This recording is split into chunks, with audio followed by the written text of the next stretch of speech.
Friends, good morning. কেমন আছো তোমরা সবাই? আশা করি তোমরা সবাই ভালো আছো, আমিও ভালো আছি। আর দেখতে পাচ্ছ আজকের আকাশটা দুর্দান্ত আকাশের ছবি, এত সুন্দর আজকের ভিউটা দেখে মনটা একদম চরমরে হয়ে গেল, একদম মনটা সতেজ হয়ে গেল।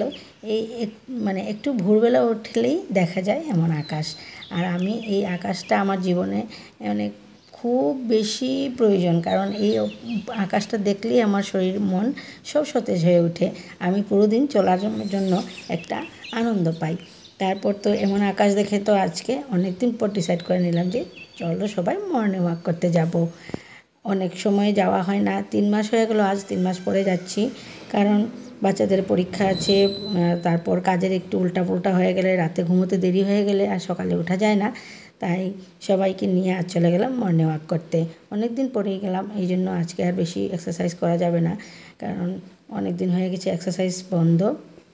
আর এখানে ব্যস্ত জীবনের মধ্যে একটু সকালবেলা এসে যদি আমরা হাঁটাচলা করে যাই, তাহলে মনটা আর দিনটা পুরোটাই ভালো লাগে।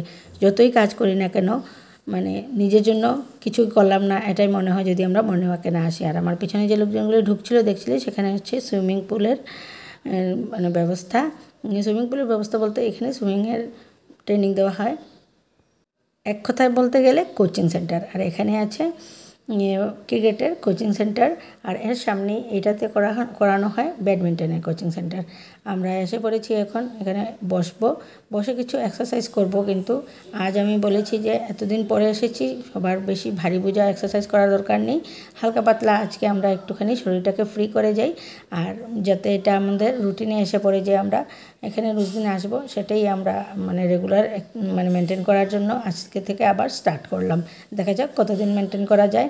বললে তোই হয় না, আমার তো আর একা কথা হবে না, সব কিছু মিলিয়ে পরিস্থিতি বুঝেই তারপর আসতে হবে।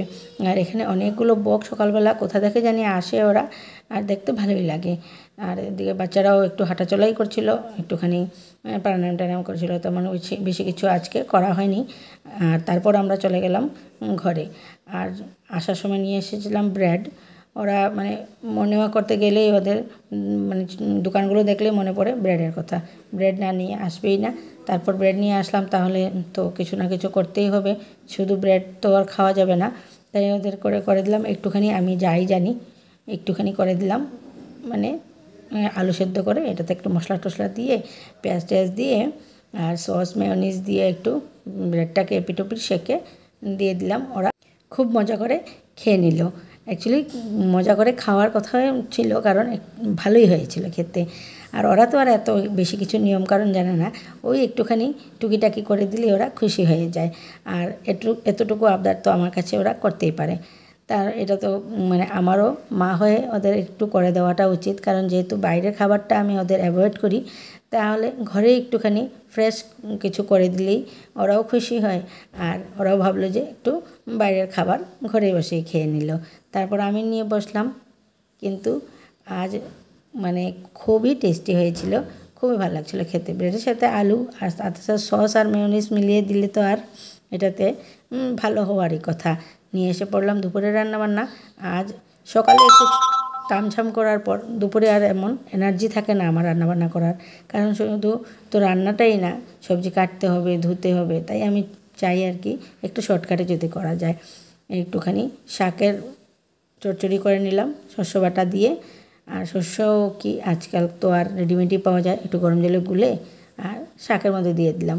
আর এদিকে করে নিলাম কই মাছের তরকারি। মাছগুলোকে আমি এপিট করে হালকাই ভাজবো, আমাদের আবার বেশি ভাজা করলে ওরা পছন্দ করে না। আর এইদিকে একটু জিরে ফোড়ন দিয়ে আলুটা সাঁতলে নেব। মশলাগুলো জিরে গুঁড়ো, হলুদ গুঁড়ো, লঙ্কার গুঁড়ো, ধনে গুঁড়ো এগুলো মিক্স করে একটু জল দিয়ে ভিজিয়ে দিয়ে দিলাম। আর এইভাবে সাঁতলে নিলাম ভালো করে মশলাটা, তার সাথে মাছটাও দিয়ে দেবো। একটু এপিট ওপিট করবো মাছটাকে, বেশি নাড়াচাড়া করলে ভেঙে যাবে, তাই কড়াই দিয়েই উল্টে নিলাম। আর এখন একটু মশলাটা ভাজা ভাজা হয়ে গেছে, মাছের সাথে মিশে গেছে, তাই দিয়ে দিলাম জল। এবার ফুটে আসলে ধনেপাতা দিয়েই নামিয়ে নেব। আর বেশি তামঝাম করতে আমার দুপুরবেলা ভালো লাগে না, কারণ সকালের দিকে তো অনেকটাই কাজকর্ম থাকে, ঘর গোছানো, কাপড় ধোয়া, পুজো দেওয়া, এত সব করে এসে আমার আর দুপুরে এনার্জি থাকে না। আর কারণ অনেকটা সকালেই উঠতে হয়, তারপর আমার আর যেমন আর ভালো লাগে না। কোনো মতে একটু দুপুরের রান্নাটা হয়ে গেলে খাওয়া দাওয়া করে একটুখানি রেস্ট নিলেই জানে জান আসে। তাহলে আজকের মতন আর এইটুকুই। তোমরা সবাই সুস্থ থাকবে, ভালো থাকবে। Tata bye bye. দেখা হচ্ছে আবার নেক্সট ব্লগে।